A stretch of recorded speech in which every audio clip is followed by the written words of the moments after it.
Good morning વિદ્યાર્થી મિત્રો, છેલ્લા લેક્ચરમાં આપણે સ્વાધ્યાયના દાખલા 2.11 સુધી આપણે પૂરા કર્યા.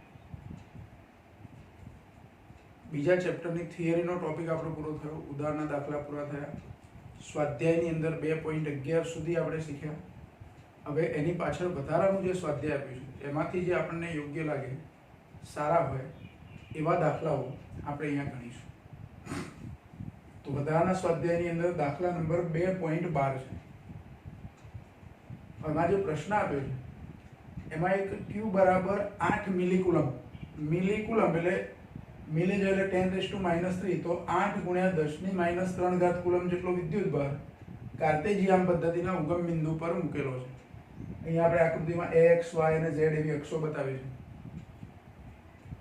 બીજા એક Q0 વિદ્યુતભારને, Q0 એ ઋણ વીજભાર છે, -2 ગુણ્યા 10⁻⁹ કુલમ જેટલો. આવા વિદ્યુતભારને આ ઉગમ બિંદુ પર રહેલો જે Q વિદ્યુતભાર છે એના વિદ્યુત ક્ષેત્રમાં P બિંદુએથી R બિંદુથી લઈ અને Q સુધી પહોંચાડવો છે. આ Q એ બિંદુ છે, કોઈ વીજભાર નથી, કેપિટલ Q. જો P, R અને Q એ P બિંદુના યામ શું છે તે આપ્યું છે 0.03 સેન્ટીમીટર. એટલે R બિંદુના યામ છે 0.69 સેન્ટીમીટર અને Q બિંદુના યામ છે 0.40 સેન્ટીમીટર. તો એ Q0 જે વિદ્યુતભાર છે, ઋણ વિદ્યુતભાર, એને મારે P બિંદુએથી R પર અને R પરથી Q પર લઈ જવાનો છે, એટલે અહીં લાવવાનો છે y અક્ષ ઉપર. તો એના માટે કેટલું કાર્ય કરવું પડે? Q0 વિદ્યુતભારને P થી R થી Q સુધી લાવવા માટે કેટલું કાર્ય કરવું પડે? એટલે કે WPQ ગણવાના છે. P થી Q સુધી લઈ જવા માટે કરવું પડતું કાર્ય. તો આ કાર્ય આપણે ગણવાનું છે. હવે બીજું આપણે એવું શીખ્યા છે કે વિદ્યુત ક્ષેત્રની અંદર કોઈ એક વીજભારને એક બિંદુએથી બીજા બિંદુએ લઈ જવો હોય તો કરવું પડતું કાર્ય એ એના ગતિમાર્ગ પર આધાર રાખતું નથી. અહીં ભલે આપણને માર્ગ બતાવે છે આવો, અહીંયા PR અને RQ આવા માર્ગે લઈ જવાનું, પણ ધારો કે હું અહીંયા બીજા કોઈ માર્ગે એને લઈ જઉં તો P અને Q બિંદુ જ્યાં સુધી ના બદલાય ત્યાં સુધી આ કાર્ય એનું એ જ હોય. વીજભારને મારે P થી Q લઈ જવું હોય તો આવી રીતે પણ લઈ જઈ શકું, આ રીતે પણ લઈ જઈ શકું, બીજા કોઈ માર્ગે લઈ જઈ શકું, ગમે તે માર્ગે લઈ જઈ શકું, અનુકૂળ હોય એવો કોઈ પણ માર્ગ. પણ અહીંયા આપણને માર્ગ આવો કીધો છે તો માર્ગથી આપણને કોઈ ફરક પડતો નથી, પણ કાર્ય શોધવાનું. હવે કાર્ય શોધવા માટે આપણું જો સૂત્ર છે W બરાબર Q ઇન્ટુ ડેલ્ટા V. વિદ્યુત સ્થિતિમાનનો તફાવત, આ બે બિંદુઓના સ્થિતિમાનનો તફાવત હોય એને જે વીજભારને આપણે ગતિ કરાવીને લઈ જવાનો છે એના વડે ગુણી કાઢીએ એટલે કાર્ય. તો આ પ્રશ્નમાં આપણે મુખ્ય ગણતરી શું કરવાની છે? P બિંદુએ સ્થિતિમાન કેટલું હશે, Q બિંદુએ સ્થિતિમાન કેટલું હશે, પછી VQ માઇનસ VP શોધી કાઢો એટલે ડેલ્ટા V મળે અને એને Q0 વડે ગુણી કાઢો એટલે કાર્ય મળે. આવી ગણતરી કરવાની છે. તો કાર્યની ગણતરી કરવાની છે એના માટે વિદ્યુતભાર Q0 ને P થી Q, આમ તો P થી R, R થી Q એવી રીતે લઈ જવાનું, પણ આપણે માર્ગ તો આની પર કોઈ મતલબ રહેતો નથી કે કયા માર્ગે લઈ જવું છે. એટલે P થી Q સુધી લઈ જવા માટે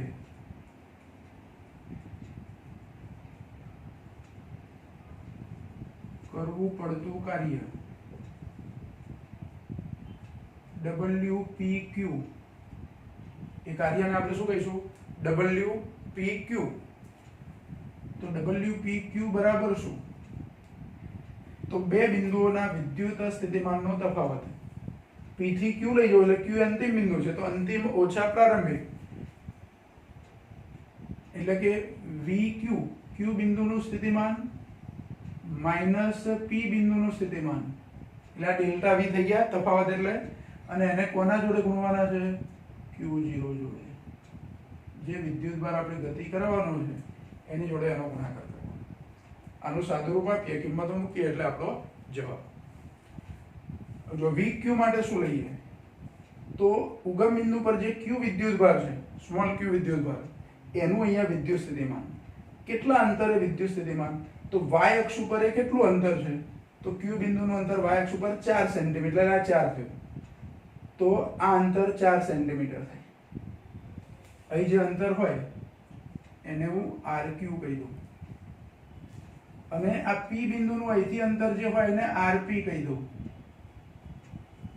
તો RQ 4 સેન્ટીમીટર થાય ને RP કેટલું થાય? તો P બિંદુને આમ છે 0 0 3 z અક્ષ ઉપર 3 સેન્ટીમીટર અંતર એટલે RP બરાબર 3. તો એ કિંમતોનો ઉપયોગ કરી અને ગણતરી કરો.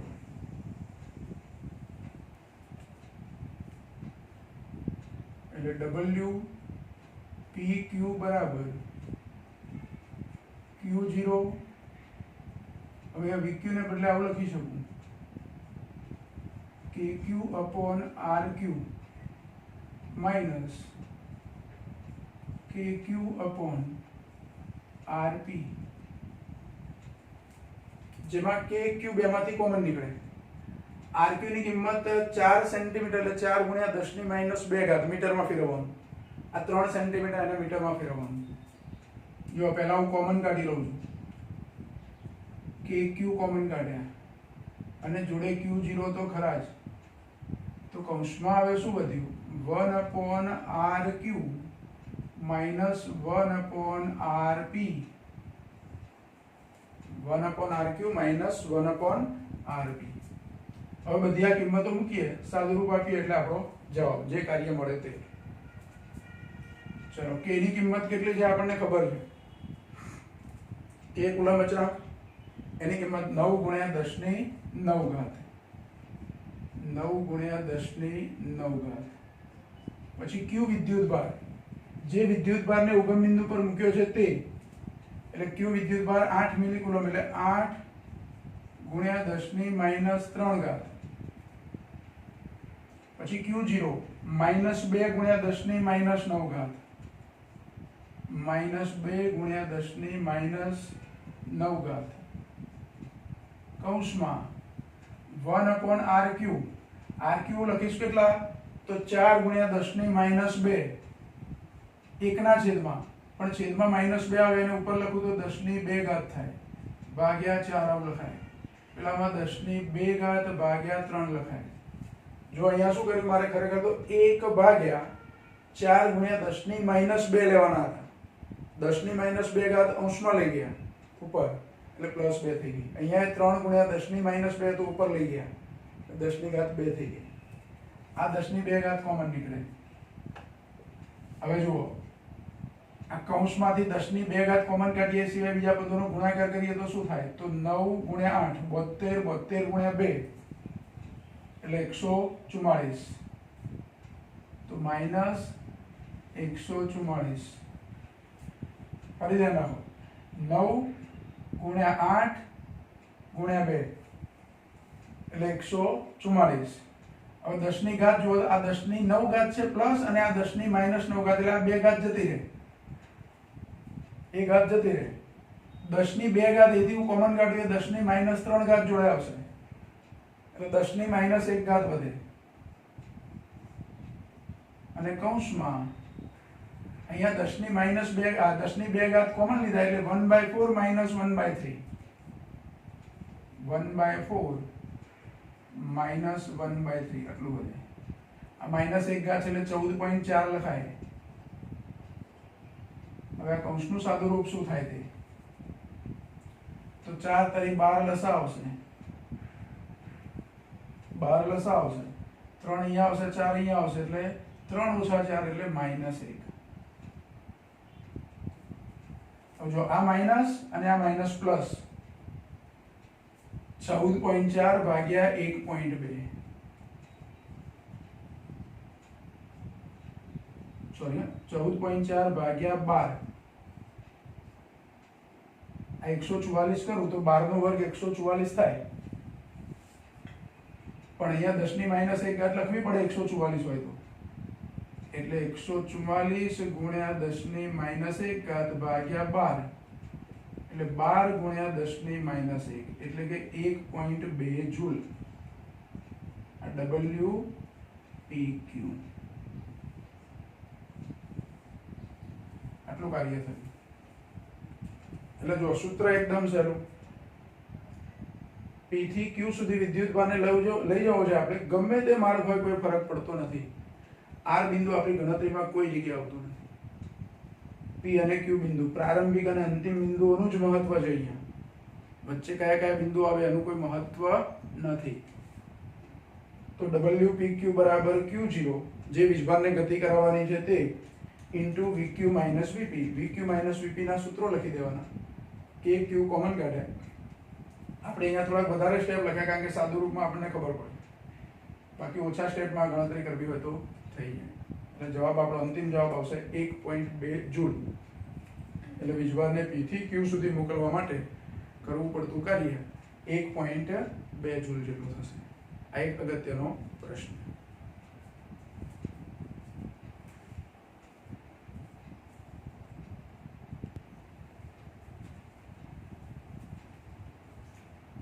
જો વધારાના સ્વાધ્યાયમાં એક બીજો અગત્યનો પ્રશ્ન, દાખલા નંબર 2.14. આપણે 2.12 ગણ્યો, 2.14, 2.13 વચ્ચે છે પછી લઈશું. તો 2.14 છે, એમાં શું આપ્યું છે પ્રશ્ન આપણને? તો બે વિદ્યુતભારો આપ્યા છે, Q1 અને Q2, એટલે કે નાના ગોળાઓ આપ્યા છે. એક Q1, બીજો Q2. એ બંને એકબીજાથી 30 સેન્ટીમીટર અંતરે મૂકેલા છે. કેટલા અંતરે મૂકેલા છે? 30 સેન્ટીમીટર. પહેલો વીજભાર છે 1.5 માઇક્રોકુલમ, જેને કુલમમાં ફેરવીશું. બીજો વીજભાર છે 2.5 માઇક્રોકુલમ, એને પણ કુલમમાં ફેરવીશું. બંને વચ્ચેનું અંતર 30 સેન્ટીમીટર, એને મીટરમાં ફેરવાય એટલે 30 ના મીટરમાં ફેરવે તો 0.3 મીટર થાય. આટલી પરિસ્થિતિ આપણને આપી છે. હવે પ્રશ્નો બે પૂછ્યા છે અને બે પ્રશ્નોમાં પાછા પેટા પ્રશ્નો. પહેલો પ્રશ્ન શું પૂછ્યો છે? તો આ બે વિદ્યુતભારોને જોડતી રેખાના મધ્ય બિંદુ પર, એટલે મધ્ય બિંદુ અહીંયા આપણે આકૃતિમાં O બતાવ્યું છે. બે વીજભારો વચ્ચેનું અંતર 30 સેન્ટીમીટર એટલે કે 0.3 મીટર છે. તો કોઈ એક વીજભારથી મધ્ય બિંદુનું અંતર 0.15 મીટર થાય, તો આ બાજુએ 0.15 મીટર થાય. તો આ મધ્ય બિંદુ પર વિદ્યુત સ્થિતિમાન શોધવાનું છે અને વિદ્યુત ક્ષેત્ર શોધવાનું છે. આ એક પ્રશ્ન. એટલે એકમાં બે પ્રશ્ન. પછી બીજો પ્રશ્ન કે આ બે વીજભારોને જોડતી રેખાનો લંબ દ્વિભાજક આપણે લઈએ, જે મધ્ય બિંદુમાંથી પસાર થતી લંબ રેખા. તો એ લંબ રેખા પર મધ્ય બિંદુથી 10 સેન્ટીમીટર અંતરે, અહીંયા ધારો કે P બિંદુ આપણે બતાવ્યું છે અહીંયા, તો 10 સેન્ટીમીટર અંતરે આવેલા કોઈ બિંદુએ વિદ્યુત સ્થિતિમાન કેટલું હશે અને વિદ્યુત ક્ષેત્ર કેટલું હશે. એટલે એમાં બે પ્રશ્નો. એટલે O બિંદુ પાસે વિદ્યુત સ્થિતિમાન અને વિદ્યુત ક્ષેત્ર શોધવાનું. P બિંદુ છે અહીંથી 10 સેન્ટીમીટર અંતરે, એટલે કે 0.1 મીટર અંતરે, મીટરમાં લખીએ તો 0.1 મીટર અંતરે પણ વિદ્યુત સ્થિતિમાન અને વિદ્યુત ક્ષેત્ર શોધવાનું. એટલે કુલ 4 પ્રશ્નો થાય. આ બે બિંદુઓ પર અલગ અલગ વિદ્યુત સ્થિતિમાન શોધવાના અને બંને બિંદુઓ પર વિદ્યુત ક્ષેત્રો પણ શોધવાના. તો પહેલા આપણે O બિંદુ પાસે ગણતરી કરીશું. એટલે પહેલો પ્રશ્ન આપણો જે છે એને A કહી દઈએ. વિદ્યુતભારને જોડતી રેખાના મધ્ય બિંદુ પર, એટલે આકૃતિમાં દર્શાવ્યા પ્રમાણે O બિંદુ પર વિદ્યુત સ્થિતિમાન શોધવું. એ વિદ્યુત સ્થિતિમાનને હું V કહી દઉં, કુલ વિદ્યુત સ્થિતિમાન. તો V બરાબર શું થશે ત્યાં? તો O બિંદુ પર આ Q1 નું પણ વિદ્યુત સ્થિતિમાન હશે અને Q2 નું પણ વિદ્યુત સ્થિતિમાન હશે. બંને ધન વીજભારો છે, ધ્યાન રાખો. Q1 નું પણ O બિંદુ પર વિદ્યુત સ્થિતિમાન હશે, Q2 નું પણ હશે. Q1 વીજભારને કારણે અહીંયા જે સ્થિતિમાન મળે એને V1 કહું, Q2 ને કારણે અહીંયા જે સ્થિતિમાન મળે એને V2 કહી દઉં. તો V1 અને V2 નો સરવાળો કરીએ એટલે કુલ સ્થિતિમાન મળે. તો V બરાબર સૂત્ર શું થાય? તો V1 પ્લસ V2. V બરાબર V1 પ્લસ V2. હવે V1 નું સૂત્ર શું? તો Q1 એ બિંદુવત વીજભાર ગણવાનું અને બિંદુવત વીજભારનું O બિંદુ આગળ સ્થિતિમાન લેવું હોય તો V બરાબર અથવા V1 બરાબર KQ1 upon R1. આ જે અંતર છે એને આપણે R1 કહી દઈએ. આ 0.15 મીટર છે એને હું શું કહી દઉં? R1. અને આ બીજું 0.15 મીટર છે એને શું કહી દઉં? R2. વાસ્તવમાં બંને કેવા છે? સરખા. ભલે બે અંતરો સરખા હોય પણ અહીંયા બંનેના સ્થિતિમાન સરખા નહીં હોય બે વીજભારો, કેમ કે બે વીજભારોના મૂલ્યો તો જુદા જ છે.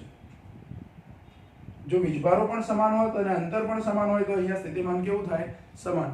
પણ અહીંયા વીજભારોના મૂલ્યો જુદા છે. આપણે એ કિંમતો મૂકી અને સાદું રૂપ. તો V1 એટલે KQ1 અપોન R1 વત્તા V2 એટલે KQ2 અપોન R2. જો R1 અને R2 તો સરખા જ છે એટલે અહીંયા હું લખી શકું R1 બરાબર R2 બરાબર R ડેશ લઈ લઉં. R નથી લખતા કારણ કે અહીંયા આપણે R એટલે 30 સેન્ટીમીટર માટે R લખ્યા છે એટલે R ડેશ લઈ લઉં. તો K અપોન R ડેશ અને અહીંયા પણ K અપોન R ડેશ આવે એટલે K upon R dash common લઉં તો કૌંસમાં શું વધે? Q1 plus Q2.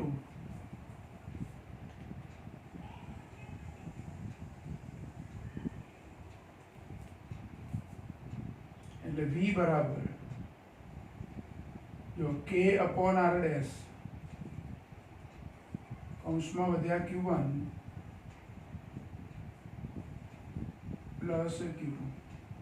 હવે કિંમતો મૂકીને સાદું.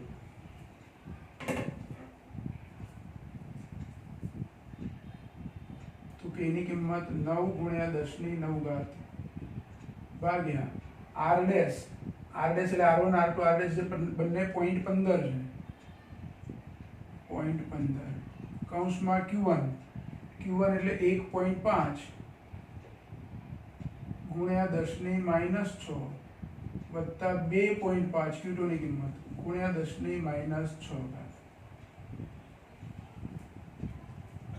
ઘાત સરખી છે કોમન લઈ લો 1.5 અને 2.5 નો સરવાળો એટલે 4. તો 4 ગુણ્યા 9 ગુણ્યા 10 ની ઘાત કેટલી રહેશે? તો આ 9 ઘાત છે ને અહીંથી 10 ની -6 ઘાત કોમન આવે છે એટલે 10 ની 3 ઘાત ભાગ્યા હું 15 લખું તો 10 ની -2 ઘાત આવે એ 10 ની -2 ઘાત થાય તે ઉપર જાય એટલે 9 ચોક 36 ભાગ્યા 15 કરવાના ગુણ્યા 10 ની 5 ઘાત.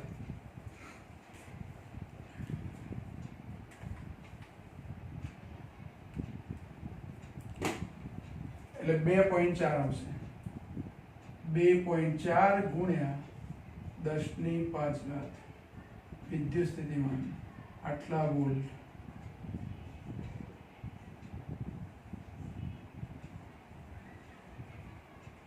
બે પ્રશ્નો પૂછ્યા હતા એમાં પહેલામાં બે પૂછ્યા હતા એમાં એક પ્રશ્નનો જવાબ મળી ગયો આપણને વિદ્યુત સ્થિતિમાન શોધી કાઢ્યું. હવે O બિંદુએ વિદ્યુત ક્ષેત્ર શોધવું છે. વિદ્યુત ક્ષેત્ર શોધવાનું હોય તો આ Q1 ધન વીજભાર છે એનું વિદ્યુત ક્ષેત્ર O બિંદુ પાસે આ બાજુ મળે મને આ લાઈન પર મળે એટલે એ લાઈન પર એ વિદ્યુત ક્ષેત્ર કહી દઉં E1 અને આ બીજો વીજભાર જે પણ ધન છે એનું વિદ્યુત ક્ષેત્ર આ બાજુ મળે એને કહી દઉં E2.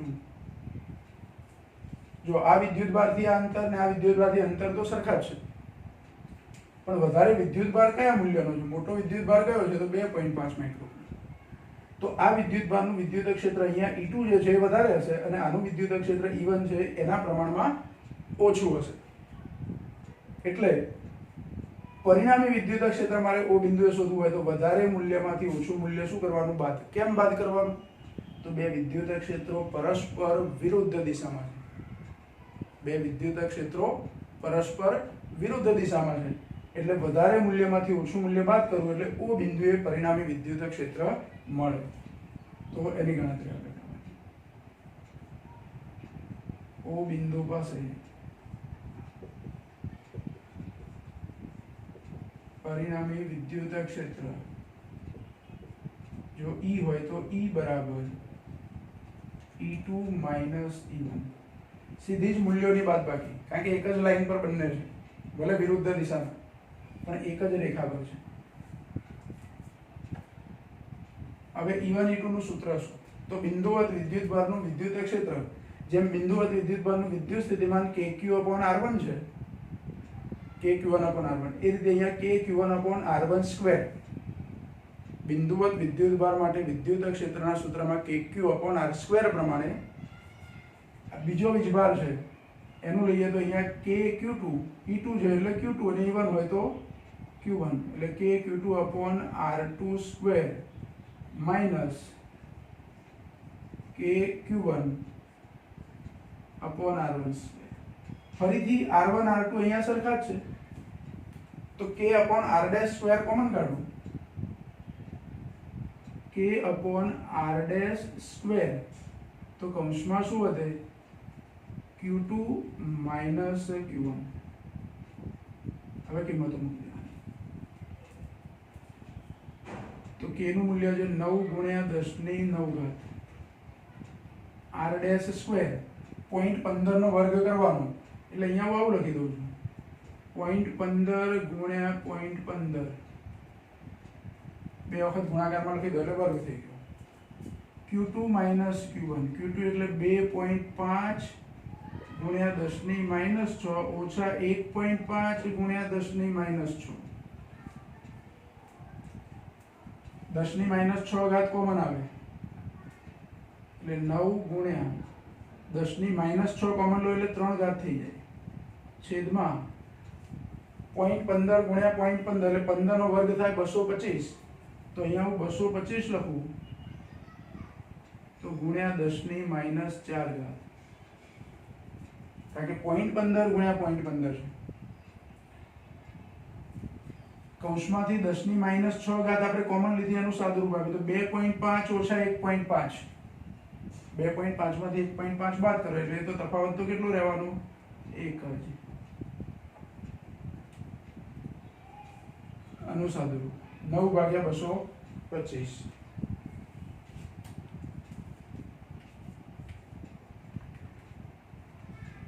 એટલે 0.04 ગુણ્યા 10 ની માઈનસ 4 ઉપર જાય એટલે પ્લસ થાય ને બીજી 3 ઘાત છે એટલે 10 ની 7 ઘાત અને 4 લખું તો 2 ઘાત ઓછી થઈ જાય 10 ની 5 ઘાત આટલું પરિણામી વિદ્યુત ક્ષેત્ર એનો એકમ આવશે ન્યૂટન પર કુલમ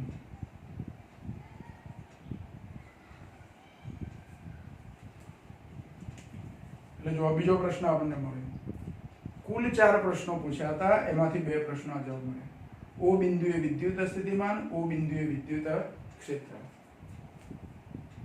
હવેની ગણતરી છે એમાં થોડું ધ્યાન રાખવાનું વધારે P બિંદુએ હવે ગણતરી કરવી છે અહીંયા P બિંદુ આપ્યું છે આપણને એ સાઈડમાં લખું P બિંદુ તો P બિંદુએ મારે વિદ્યુત સ્થિતિમાન શોધવું છે તો એના માટે આ વીજભારથી આ અંતર ને આ વીજભારથી આ અંતર શોધવું પડે ધારો કે આ અંતર સરખા જ હશે આ વીજભારથી આ અંતર ને આ વીજભારથી આ અંતર સરખા હશે કારણ કે આ બે અંતરો સરખા છે એટલે આ અંતર ધારો કે હું R1 કહી દઉં અથવા R1 ડેશ કહી દઉં અહીંયા R1 R2 કીધા છે એટલે R1 ડેશ કહું અહીંયા R2 ડેશ કહી દઉં જે બંને સરખા હશે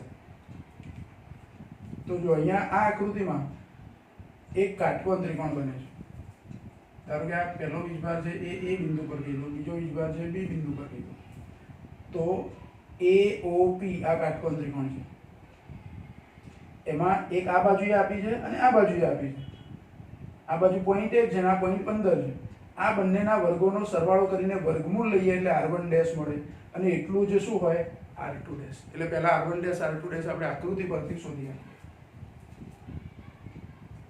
અને કયો પ્રશ્ન છે આ બીજો પ્રશ્ન તો B કહી દઈએ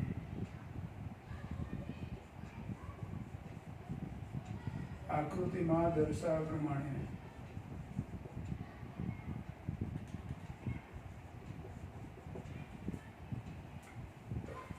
ત્રિકોણ AOP માટે R1 ડેશ સ્ક્વેર બરાબર R1 ડેશ એટલે કર્ણનો વર્ગ પાયથાગોરસ પ્રમાણે કર્ણનો વર્ગ બે બાજુઓના વર્ગોના સરવાળો જેટલો એટલે R1 ડેશ સ્ક્વેર બરાબર 0.15 નો વર્ગ વત્તા 0.1 નો વર્ગ 0.15 નો વર્ગ આમ 15 નો વર્ગ 225 થાય એ લખ્યું છે આપણે 225 0.15 ગુણ્યા 0.15 અને ગુણ્યા 10 ની માઈનસ 4 ઘાત છે એટલે આ જવાબ થાય 0.0225 વત્તા 0.01 0.0225 વત્તા 0.01 એટલે સરવાળો થાય 0.0325 r1 ડેશ સ્ક્વેર, આટલા મીટર સ્ક્વેર ને એનું વર્ગમૂળ લેવાનું. જો આ 325 છે, 325 મારે લખવા હોય 325 તો 10 ની -4 ઘાત લખાય. -4 ઘાત છે એટલે વર્ગમૂળ લઈએ તો -2 ઘાત, 10 ની -2 ઘાત, અને 325 નું વર્ગમૂળ લેવાનું. 324 હોત તો એનું વર્ગમૂળ 18 આવતું, 324 હોય તો. પણ અહીંયા 325 એટલે 18.0 સમથિંગ આવે, 18.03 એટલે 18.03 ગુણ્યા 10 ની -2 ઘાત r1 dash square, sorry r1 dash square તો અહીંયા આપણે લઈ લીધું વર્ગમૂળ, આટલા મીટર. અને આટલું જ મૂલ્ય કોનું છે? r2 ડેશ નું. એટલે અહીંયા લખી શકું કે r1 ડેશ બરાબર r2 ડેશ બરાબર r ડેશ, અને એ બંને મૂલ્ય મળે 18, આશરે 18 લઈ લઉં છું, ગુણ્યા 10 ની -2 ઘાત અથવા તો 0.18 મીટર. જો r ની ગણતરી થઈ. વિદ્યુતભાર Q1 થી P બિંદુનું અંતર, Q2 થી P બિંદુનું અંતર. હવે P બિંદુએ સ્થિતિમાન શોધવું હોય તો આનું સ્થિતિમાન ધારો કે V1 ડેશ લઉં ને આનું સ્થિતિમાન V2 ડેશ લઉં, તો કુલ વિદ્યુત સ્થિતિમાન ધારો કે V ડેશ હોય તો P બિંદુ પાસે વિદ્યુત સ્થિતિમાન, अब जो विद्युत स्थितिमान V डैश लो तो V डैश बराबर V1 dash plus V2 dash. V1 dash એટલે શું? તો K Q1 upon R dash. હું R1 डैश ને R2 डैश બંને R डैश લખું છું, વત્તા K Q2 upon R dash. K upon R dash common કાઢો, Q1 વત્તા Q2, અને કોમન કાઢીને હું ડાયરેક્ટ કિંમતો લખું છું. જો K ની કિંમત 9 ગુણ્યા 10 ની 9 ઘાત, R ડેશ નું મૂલ્ય આપણે શોધ્યું 0.18, કૌંસમાં Q1 અને Q2 નો સરવાળો સીધો લખી શકીએ. જો Q1 2.5 છે અને Q2 1.5 છે, સરવાળો કરો તો કેટલું થાય? 4 થાય. એ સરવાળો અહીંયા પણ આપણે કરેલો જ છે એવો, એટલે એની જગ્યાએ અહીંયા લખી દઉં 4, અને માઇક્રોમાં છે એટલે 10⁻⁻6 આનું સર 36 ભાગ્યા 0.18.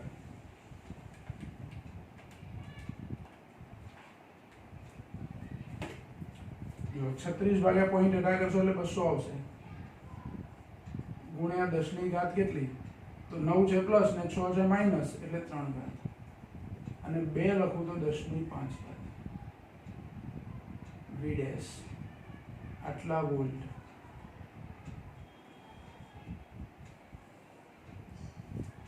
આ V ડેશ મળી ગયું. જો O બિંદુ પાસે જે વિદ્યુત સ્થિતિમાન મળ્યું હતું એના કરતાં વિદ્યુત સ્થિતિમાન જુદું મળે. આ જે અંતર છે 0.18 છે, આ 0.15 હતું. અહીં 2 ગુણ્યા 10 ની 5 ઘાત, આ થોડુંક દૂર છે અને આ થોડુંક નજીક છે. નજીક હોય ત્યાં વિદ્યુત સ્થિતિમાન વધારે, બે વિદ્યુતભારોથી P બિંદુની કમ્પેરિઝનમાં O બિંદુ વધારે નજીક છે એટલે ત્યાં સ્થિતિમાન વધારે મળ્યું, અને P બિંદુએ સ્થિતિમાન થોડુંક આપણને ઓછું મળ્યું. હજુ એક પ્રશ્ન અમારો કે P બિંદુએ વિદ્યુત ક્ષેત્ર શોધવું છે. જે રીતે અહીંયા વિદ્યુત ક્ષેત્ર શોધ્યું, P બિંદુએ વિદ્યુત ક્ષેત્ર શોધવાનું. હવે જુઓ, O બિંદુએ વિદ્યુત ક્ષેત્ર શોધ્યું તો એ વખતે પરસ્પર વિરુદ્ધ દિશામાં હતું, એટલે પરિણામી વિદ્યુત ક્ષેત્રમાં આપણે બાદબાકી કરી દીધી, જવાબ મળી ગયો. અહીં થોડી જુદી પરિસ્થિતિ. આ Q1 વિદ્યુતભારનું વિદ્યુત ક્ષેત્ર P બિંદુએ લઉં તો એ વિદ્યુત ક્ષેત્ર મને આ દિશામાં મળે, જેને E1 કહી દઉં. E1 ડેશ કેવું હોય તો કે આપણે E1 કહી દઈએ.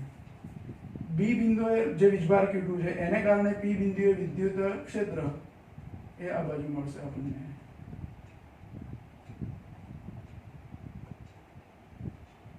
E2 કહી દઈએ. એ બેનું પરિણામી વિદ્યુત ક્ષેત્ર એટલે મારે સમાંતર બાજુ ચતુષ્કોણની રીતે જવું પડે.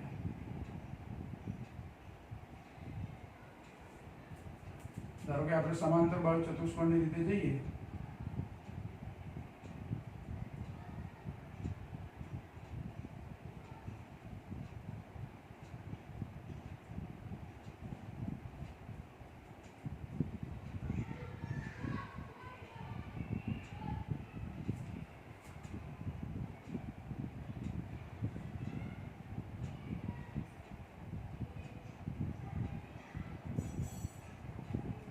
તો એ વિદ્યુત ક્ષેત્ર, જો આ લાઈન કાઢ નાખું મારે આની જરૂર નથી, એક્ઝેક્ટ એ લાઈન પર વિદ્યુત ક્ષેત્ર નથી, આ લંબ જે લાઈન છે એની પર જ વિદ્યુત ક્ષેત્ર નથી પરિણામી, થોડુંક આપણને સાઈડમાં મળે.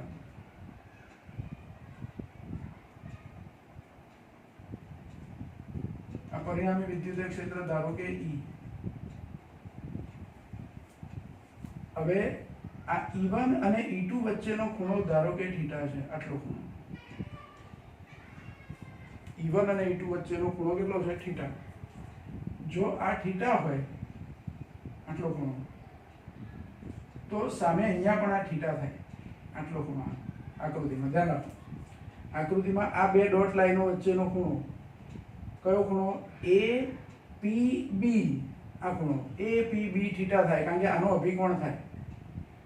અને પછી આ વચ્ચે લંબ દ્વિભાજક છે, અહીંયા જે APB છે એનો લંબ દ્વિભાજક આ છે, એટલે અડધો ખૂણો મારે લેવો હોય, આટલો આ ખૂણો લેવો હોય તો θ/2 થાય. અડધો ખૂણો, કેટલો ખૂણો? અડધો ખૂણો θ/2. હવે આ વિદ્યુત ક્ષેત્ર E1 અને E2 ના મૂલ્યો તો આપણે શોધી કાઢીશું kq/r² પ્રમાણે, પણ આ ખૂણાની પણ આપણે જરૂર પડશે. પહેલા હું E1 શોધી કાઢું, E2 શોધી કાઢું, પછી આ ખૂણો શોધું, પછી પરિણામી વિદ્યુત ક્ષેત્ર મળે.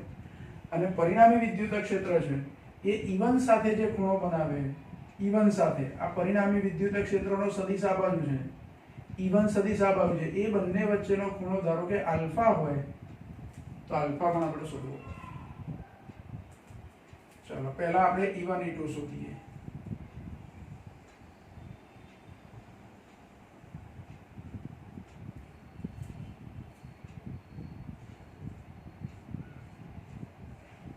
E બિંદુ પાસે વિદ્યુત ક્ષેત્ર આપણે શોધવું છે. એમાં આકૃતિ પરથી E1 બરાબર શું થાય? E1 બરાબર K Q1 upon R1 dash. આપણે R1 dash કીધા છે, અને E1 dash કહેવાય તો પણ કહેવાય, કારણ કે અહીંયા E1 E2 કીધા છે આપણે, E1 E2, એટલે આપણે આને E1 dash E2 dash નામ આપીએ અને આને E dash નામ આપીએ. તો E1 dash કિંમત આની મૂકી દઈએ, એ બાજુમાં પણ લખું છું. હવે જો k ની કિંમત તો 9 ગુણ્યા 10⁹ k ની કિંમત મૂકી. Q1 ની કિંમત, Q1 ની કિંમત આપણને ખબર છે 1.5 ગુણ્યા 10⁻6 ભાગ્યા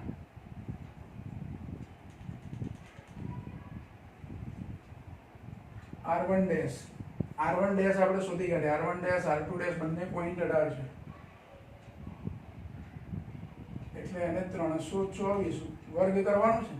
R1 dash નો વર્ગ આવશે અહીંયા KQ upon R1 dash square.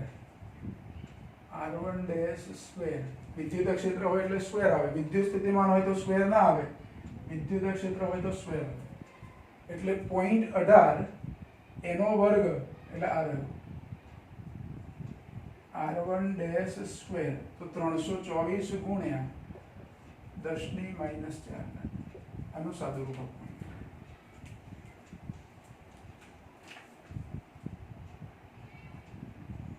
9 ગુણ્યા 1.5 ભાગ્યા 324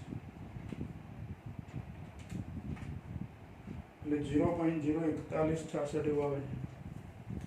જો આનું સાદું રૂપ આપીએ તો 0.04166 એવું આવે, એટલે અહીંયા 7 કરી દઉં છું, ગુણ્યા 10 ની ઘાત કેટલી છે? તો આ -4 ઉપર જાય એટલે +4 થાય. 9 ને 4 13 માંથી 6 જાય એટલે 7, એટલે 10 ની 7 ઘાત.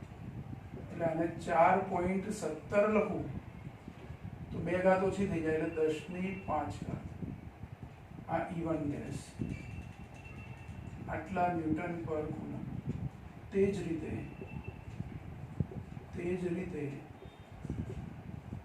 E2 ડેશ બરાબર E2 ડેશ કેટલા મળશે? તો સૂત્ર આવું જ, પણ Q1 ને બદલે Q2, કે Q2 upon R2 dash square. કિંમતો આવી મૂકવાની, પણ એમાં Q2 ની કિંમત બદલાશે. R2 ડેશ અને R1 ડેશ તો સરખા જ છે, એટલે એનો વર્ગ 325 ગુણ્યા 10 ની -4 ઘાત થાય, અથવા 318 કર્યા છે એટલે 324. તો અહીંયા જુઓ કે એની કિંમત એ બાજુમાં જ મૂકું છું, 9 ગુણ્યા 10 ની 9 ઘાત. Q2 છે 2.5 ગુણ્યા 10 ની -6 ઘાત ભાગ્યા 324 ગુણ્યા 10 ની -4 ઘાત.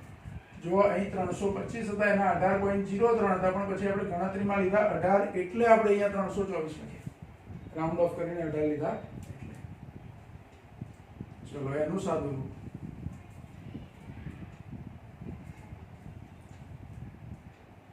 તો 9 ગુણ્યા 2.5 ભાગ્યા 324 એટલે 0.069. 0.069 ગુણ્યા 10 ની ઘાત તો આની માફક જ આવશે, 10 ની 7 ઘાત એટલે 6.9 કરું તો 10 ની 5 ઘાત. E2 ડેશ ન્યૂટન પર કુલમ. જો E1 ડેશ E2 ડેશ મળી ગયા, પણ આની માફક કઈ બેની બાદબાકી નથી કરવાની, કારણ કે બેની દિશા અલગ અલગ છે, પરસ્પર વિરુદ્ધ કે એવી દિશા નથી. એ બંને વચ્ચે થીટા ખૂણો બને છે, એટલે હવે આપણું કામ છે થીટા શોધવાનું. તો આટલો જે કાટકોણ ત્રિકોણ છે, ત્રિકોણ AOP, એમાં હું tan θ/2 લઉં, થીટા નહીં, tan θ/2, આટલો અડધો ખૂણો θ/2 છે, એટલે tan θ/2 બરાબર tan θ એટલે સામેની બાજુ ભાગ્યા પાસેની બાજુ, અને બંને બાજુ આપી છે એટલે આપણને થીટા મળી જાય. એટલે ફરીથી અહીં આપણે લખીએ છીએ કે આકૃતિ પરથી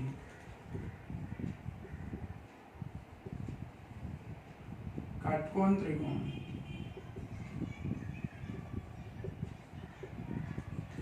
AOP માં tan θ/2 શું લેવાનું? tan θ/2 સામેની બાજુ એટલે 0.15 ભાગ્યા 0.1 પાસેની બાજુ. તો 0.15 ભાગ્યા 0.1 એટલે આ 0.1 છે એના 10 ની -1 ઘાત ઉપર જાય એટલે 1.5 મળે આપણને. કેટલું મળે? 1.5. કોના બરાબર? tan θ/2 માટે θ/2 બરાબર કેટલો ખૂણો થાય? જો tan θ/2 બરાબર 1.5 છે. હવે નેચરલ tan માં જોવાનું.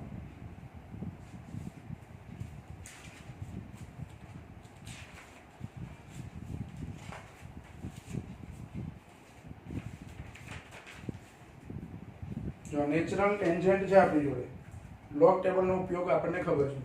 નેચરલ ટેન્જન્ટ ઉપર લખેલું હોય એવું લોગ ટેબલ લેવાનું. એ લોગ ટેબલમાં 1.5 જોવાના આપણે.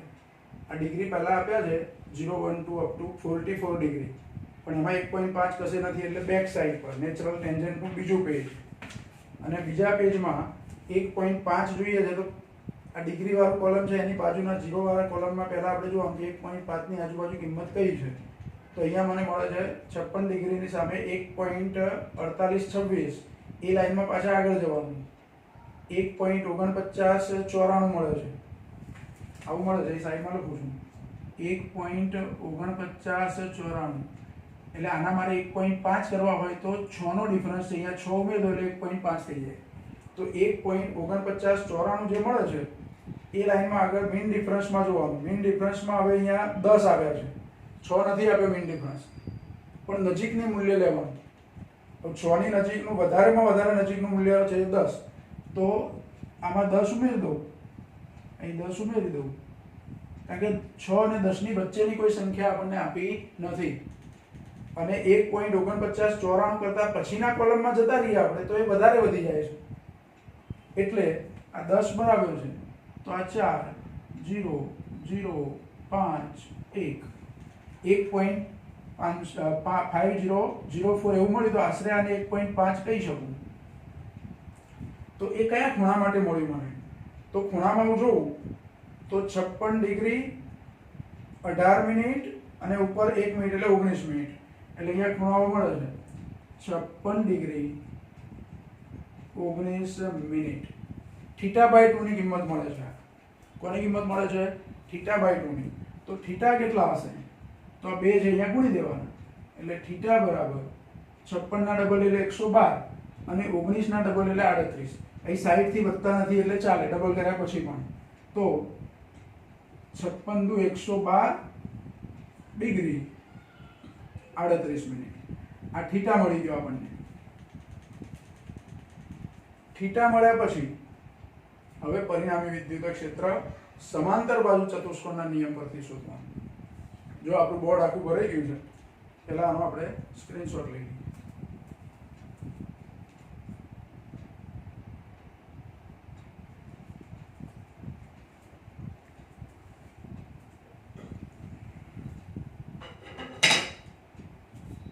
હવે જે ગણતરી કરવાની છે આટલો ભાગ કાઢી નાખું છું.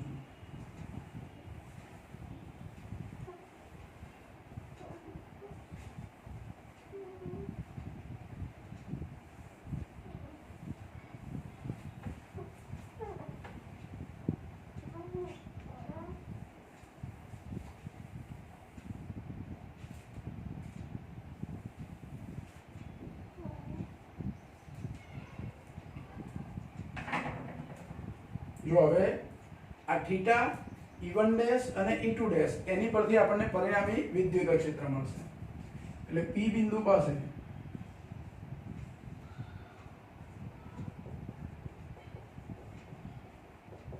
પરિણામી વિદ્યુત ક્ષેત્ર E ડેશ કહી દઈએ. તો E ડેશ બરાબર આ સૂત્ર છે સમાંતર બાજુ ચતુષ્કોણ માટે. આપણે સૂત્ર શું લેતા હતા? R બરાબર √a² + b² + 2ab cos θ. આવું સૂત્ર લેતા હતા. એ રીતે અહીંયા E ડેશ છે. E ડેશ એટલે શું? તો E1 dash square plus E2 dash square plus 2E1 dash E2 dash cos θ. આ સૂત્રનો હવે બધી કિંમતો મૂકવાની. બધા જ મૂલ્યો આપણી જોડે રેડી છે. E1 ડેશ તૈયાર છે, E2 ડેશ છે અને θ પણ તૈયાર છે. કિંમતો મૂકીને સાદું રૂપ.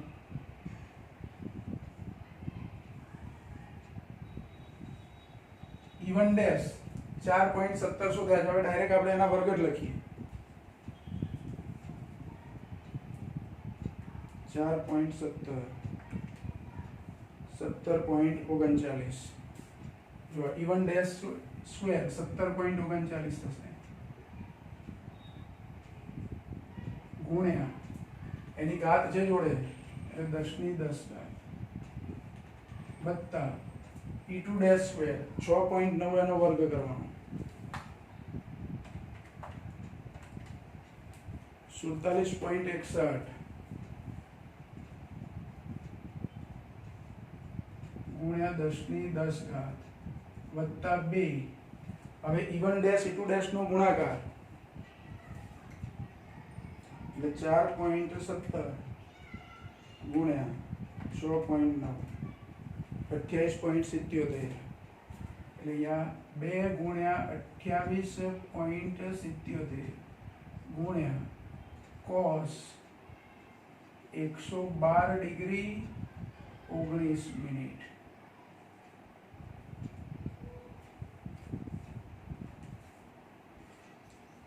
હવે જો પહેલા આપણે આ બેનો સરવાળો કરી દઈએ. આ પહેલા બે પદોનો 47.61 વત્તા 17.39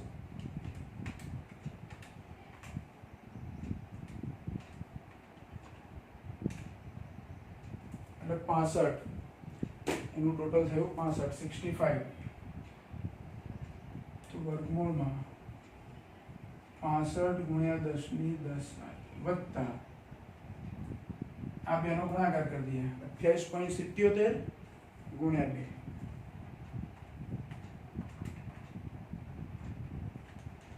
57.54.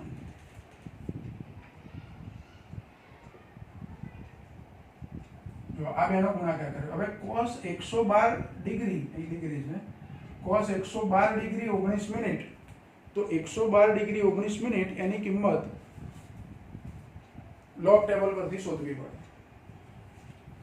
હવે જો અહીંયા તમારી જોડે જે લોગ ટેબલ હોય એમાં કોસાઇન વિધેયનું જો ટેબલ હોય તો ઠીક છે, કોસાઇનનું ટેબલ ના હોય તો સાઇન પરથી શોધવું પડે. એટલે આપણે એક સૂત્ર વાપરવું પડે. એ સૂત્ર અહીંયા સાઈડમાં લખું છું, જુઓ. cos 112 ડિગ્રી 19 મિનિટ એટલે cos 90 વત્તા હું 112 માંથી 90 કાઢી નાખું એટલે કેટલા વધે? તો 22 19 એટલે અહીંયા આવશે 22 ડિગ્રી 19 મિનિટ. જો આપણે શું કર્યું, 112 ડિગ્રી 19 મિનિટના બે ભાગ પાડી દીધા. એક બાજુ મેં 112 માંથી 90 લઈ લીધા સાઈડમાં, 90 ડિગ્રી, તો કેટલા ડિગ્રી વધ્યા? 22 ડિગ્રી. પેલા મિનિટ તો એ 22 ની જોડે લખી દેવાના. હવે cos 90 પ્લસ થીટા જેવું સૂત્ર થયું. cos 90 પ્લસ થીટા, અને cos 90 પ્લસ થીટા એટલે sin થીટા, એટલે આ જવાબ થાય sin 22 ડિગ્રી 19 મિનિટ. જો કયું ચરણ આવે? 90 પ્લસ થીટા એટલે બીજું ચરણ. બીજા ચરણમાં cos sin cos વિધેય ઋણ, બીજા ચરણમાં cos વિધેય ઋણ, એટલે આગળ નિશાની મારે કઈ મૂકવી પડશે? માઈનસ. આમ તો cos નું થઈ જાય sin, પણ બીજું ચરણ છે. જો પહેલું ચરણ હોય તો ડાયરેક્ટ sin 22 ડિગ્રી 19 મિનિટ લખાય, પણ અહીંયા માઈનસ થઈ જાય. અહીં જે વિધેય છે એની નિશાની જોવાની. તો બીજા ચરણમાં cos વિધેય ઋણ અને 90 પ્લસ થીટા છે એટલે માઈનસ sin 22 ડિગ્રી 19 મિનિટ. તો આની જે કિંમત મને મળે, નિશાની માઈનસ તો રાખવાની, sin 22 ડિગ્રી 19 મિનિટની જે કિંમત મળે cos 112 ડિગ્રી 19 મિનિટની કિંમત કહેવાય. તો એ કિંમત મારે અહીંયા મૂકવાની, જે કેવી આવશે? માઈનસમાં આવશે. હવે નેચરલ સાઇનમાં તમારે એ જોવાનું 22 ડિગ્રી 19 મિનિટ. નેચરલ સાઇનમાં જો નેચરલ સાઇનના એ બે પેજ હશે, તો એમાં 22 ડિગ્રીના ખાનામાં અહીંયા જવાનું. 22 ડિગ્રી ને 19 મિનિટ એટલે આશરે 18 મિનિટ લઉં તો ચાલે. 22 ડિગ્રી 18 મિનિટ, એમાં 37.95 આવું છે, 0.3795. અને ધારો કે 1 મિનિટનો ડિફરન્સ છે, ડિફરન્સ લેવા જાઉં તો ડિફરન્સમાં 3 છે, એટલે 95 ને 3 કેટલા લખી દઉં? 98. તો આ કિંમત થાય. આટલી ગણતરી સાઈડમાં તમારે લખી રાખવાની. તો માઈનસ 0.3758. લોગ ટેબલ પરથી આ ગણતરી તમારે કરવી પડે. હજુ થોડુંક સાદું રૂપ આપવાનું છે. અને જો બીજું એક વસ્તુ આપણે અહીં E1 અને E2 ની ઘાતો લખવાની રહી. E1 E2 નો ગુણાકાર કર્યો આપણે, તો એની ઘાત છે 10 ની 10 ઘાત આવશે અહીંયા. એટલે અહીંયા હું 10 ની 10 ઘાત જોડે લખું, ગુણ્યા 10 ની 10 ઘાત ગુણ્યા માઈનસ 0.3758. જો આપણે ઘાત લખવાની રહી ગઈ હતી, ગુણાકાર કર્યો 4.17 અને 6.9 પણ બંને જોડે 10 ની 5 ઘાત છે, એટલે ગુણાકારમાં ઘાતાંકોનો સરવાળો થાય એટલે 10 ની 10 ઘાત.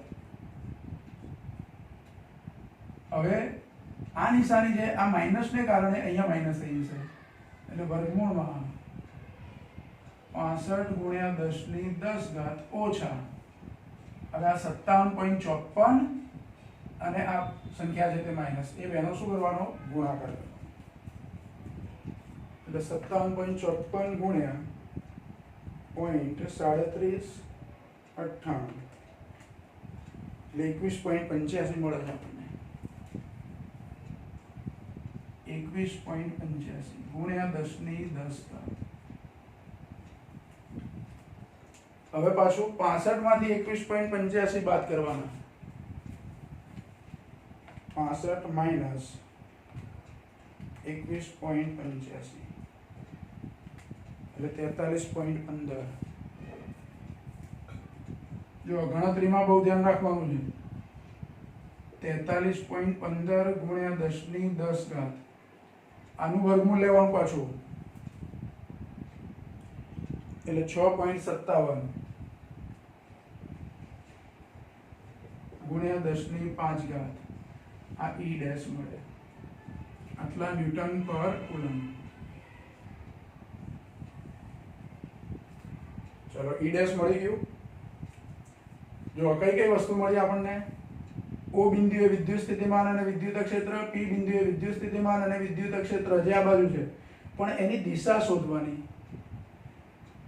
આ E ડેશ છે એ E1 સાથે એનો ખૂણો કેટલો બન્યો છે? આલ્ફા. તો પરિણામી સદિશ શોધવાનું આ જે સૂત્ર છે એને આધારે આપણે ખૂણો શોધવાનું પણ સૂત્ર છે.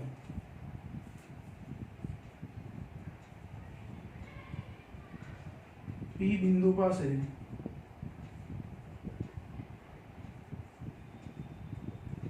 પરિણામી વિદ્યુત ક્ષેત્ર E ડેશ એ E1 સાથે આલ્ફા ખૂણો બનાવતું હોય તો જો આલ્ફા ખૂણો બને તો tan આલ્ફા લેવાય.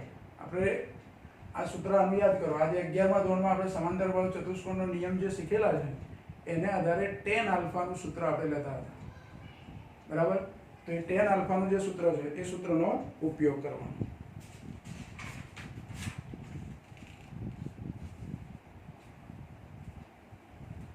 તો tan આલ્ફા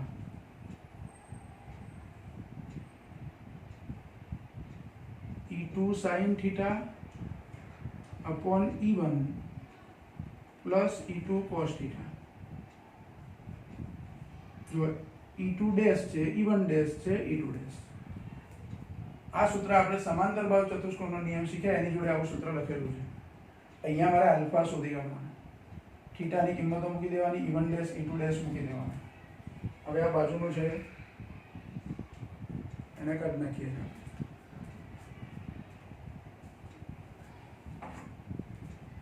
પહેલા કિંમતો મૂકીએ પછી લઈએ. જો આટલામાં લગભગ આવી જાય તો આપણો દાખલો પૂરો. tan આલ્ફા E2 ડેશ 6.9 10 ની 5 ઘાત 6.9 ગુણ્યા 10 ની 5 ઘાત sin 112 ડિગ્રી 19 મિનિટ ભાગ્યા E1 ડેશ એટલે 4.17 ગુણ્યા 10 ની 5 વત્તા E2 dash cos theta. E2 dash એટલે 6.9 ગુણ્યા 10 ની 5 ઇન્ટુ cos 112 ડિગ્રી 19 મિનિટ. હવે ફરી લોગ ટેબલનો ઉપયોગ આવશે. એમાં cos 112 19 નું મૂલ્ય તો આપણે શોધી જ કાઢ્યું છે, પણ sin લઉં તો શું થાય? જુઓ, sin 112 ડિગ્રી 19 મિનિટ બરાબર sin 90 પ્લસ 22 ડિગ્રી 19 મિનિટ. જો આવું લખાય, અહીં જેવું લખ્યું છે એવું 112 ડિગ્રી 19 ના જ ભાગ પાડ્યા છે આપણે, પણ અહીં cos હતું, અહીંયા શું છે? sin છે. તો બીજા ચરણમાં cos વિધેય ઋણ હતું, પણ બીજા ચરણમાં sin વિધેય ધન હોય એટલે અહીંયા આવશે શું? તો cos થઈ જશે. cos 22 degree 19 minute. હવે પાછું આપણી જોડે નેચરલ cos નું ટેબલ ના હોય તો નેચરલ sin પરથી જવું પડે, અને નેચરલ sin પરથી જવું હોય તો 22 ડિગ્રી 19 મિનિટ છે એને 90 માંથી બાદ કરી દેવાના. 90 એટલે 89 ડિગ્રી અને 60 મિનિટ. એમાંથી 22 ડિગ્રી 19 મિનિટ બાદ કરવાના એટલે અહીંયા 1 રહેશે, અહીં 4 રહેશે, 41 મિનિટ. અહીંયા 7, અહીંયા 6, 67 ડિગ્રી 41 મિનિટ. 89 60 એટલે 90 ડિગ્રી કહેવાય. 90 ડિગ્રીમાંથી મારે 22 ડિગ્રી 19 મિનિટ બાદ કરવાના. 90 ડિગ્રી એમાંથી 22 ડિગ્રી 19 મિનિટ બાદ કરવું એટલે 67 ડિગ્રી 41 મિનિટ વધે. તો આ કોસને બદલે અહીંયા હું લખી શકું આવું, sin 67 ડિગ્રી 19 મિનિટ. જો cos 22 19 અને sin 67 19 એ બેની કિંમત સરખી જ થાય. સોરી 19 નથી, અહીંયા 41 છે. આ 41 cos 22 ડિગ્રી 19 મિનિટ ને sin 67 ડિગ્રી 41 મિનિટ એ બેની કિંમતો સરખી થાય. તો નેચરલ સાઈનમાંથી આ કિંમત શોધી કાઢો. નેચરલ સાઈનમાં જોવાનું 67 ડિગ્રી 41 મિનિટ એટલે આશરે 42 મિનિટની નજીક થાય. 67 ડિગ્રી 42 મિનિટમાં 0.9252 છે અને એકનો ડિફરન્સ લઈએ તો 9253 એટલે 0.9253.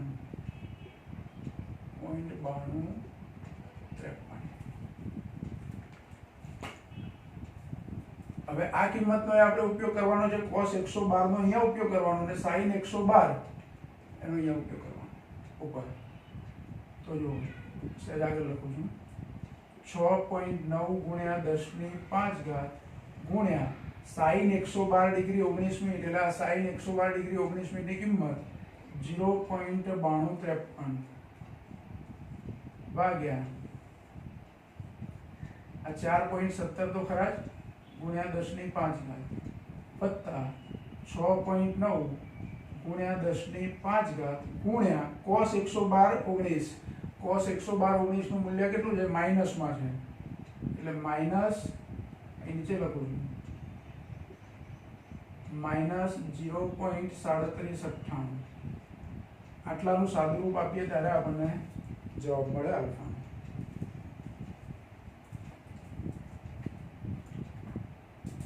હવે જો 6.9 ગુણ્યા 10⁵ 6.9 ગુણ્યા 10⁵ એનો ગુણાકાર 0.9253 જોડે ગુણ્યા 0.9253 એટલે 6.38 મળે આપણને.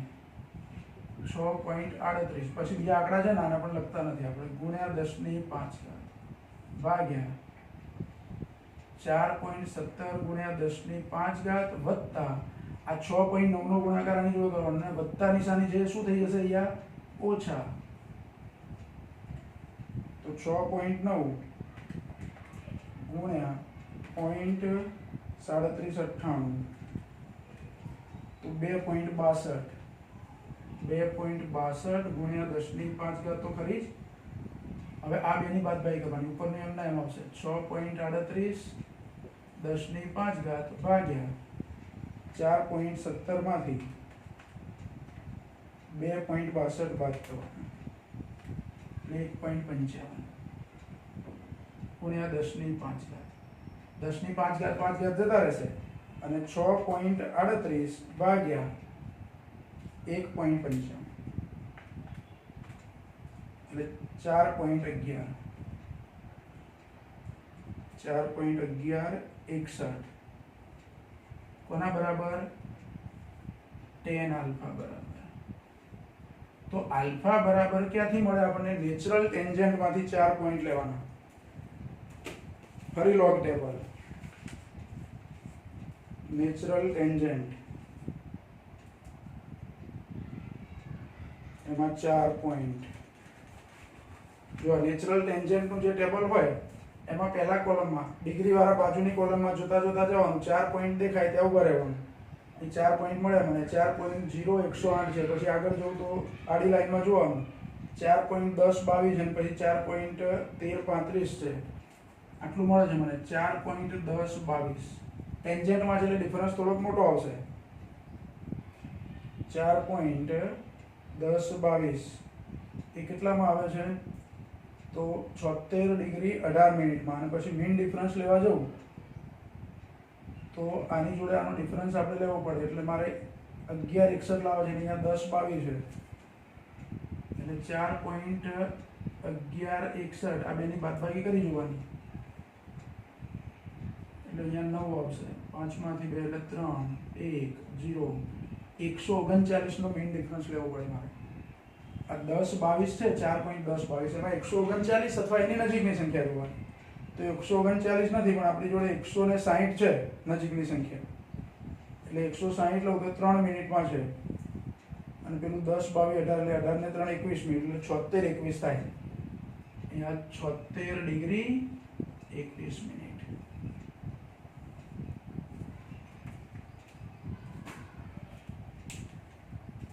જો થોડુંક આમ ભેગું બધું લાગે છે પણ પહેલું બોર્ડ આપણે ભર્યું તો એનો આપણે એક તમે એ બોર્ડ ભરી એનો સ્ક્રીનશોટ લઈ અને એટલું લખી શકો. અને પછી કેટલું લખવાનું તમારે? આ તો લખાઈ ગયું છે ઓલરેડી, એટલે હવે અહીંથી લખવાનું છે પરિણામી વિદ્યુત ક્ષેત્ર અને આટલું ભાગ. અને આ ગણતરી છે ખાસ તમારે સાઈડમાં લખી રાખવાનું. બરાબર? એક બહુ જ મોટો દાખલો, ખરેખર બહુ મોટો દાખલો કહેવાય. આમાં તમને પૂછવું હોય પરીક્ષામાં આ પ્રશ્ન તો 5 માર્કમાં પૂછે તો પણ તમારો ટાઈમ વધારે જાય.